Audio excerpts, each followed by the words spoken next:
So day one of Washington Capitals training camp is in the books, and we have some very interesting revelations from who performed well at the first fitness skate to the initial lineys that we got to see a glimpse of at practice. Now, day one of training camp is usually a bit hectic. Everybody's broken up into different groups. We're not seeing all of the top players skating on the ice together. It's not like a regular practice. They're doing the fitness evaluations and conditioning tests, so we're not getting a ton of big information, but what we've seen so far, thanks to a report from Sammy Sibler of the Hockey News, and I'll link that article down in the description so you can read the whole thing. Go ahead and support Sammy. She's a great reporter for the Hockey News. And the biggest news, in my opinion, is who stood out at the conditioning tests, and it was two very interesting names, Ivan Miroshnichenko and Jacob Vrana, back on a PTO tryout. According to Sammy, were the two standouts at the conditioning test. Now for Miro, that's absolutely great to hear. She said he was skating with some ferocity. He looks like he has added a little bit of edge to his game in the offseason. It's exactly what you want to see from a young developing player who doesn't have a cemented spot on the lineup, in my opinion. For Vrana, it's not really a surprise that he's standing out, considering he was always one of the better skaters on the Caps,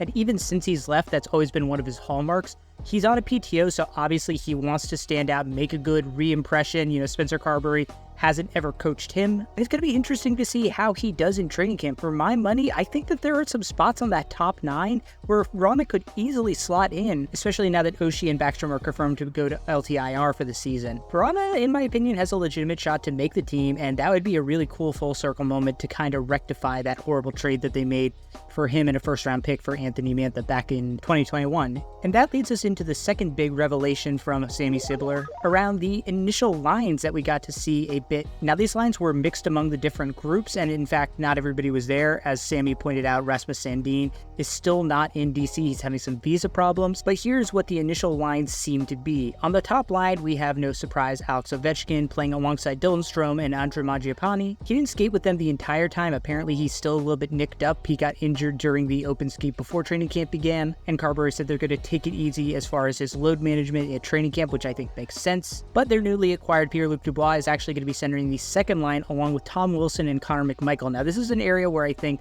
somebody like Vrana, if he does well, could fight for one of these spots. Group A also featured a new look at the newly revamped fourth line with Brandon Duhaime, Nick Dowd, and Taylor Radish. I think it's pretty safe to say that that line is going to be intact for most of the season. And that just leaves the third line, which will probably consist of Ivan Miroshnichenko, Sonny Milano, and Hendrix Lapierre. Group A also featured, I think, the first look at the top defensive pairing with John Carlson and Jacob Chychrun paired together, while in Group B we had Matt Roy paired with Alex Alexiev, who Sammy said is holding down Rasmus Sandin's spot while he's having those visa issues. Couple of very solid combos in my opinion, and I would assume that that's going to be the top 4 for most of the way, maybe a few shuffles depending on injury. But for the bottom pairing, Martin Fehérváry with either Trevor Van Riemsdyk or Alex Alexiev.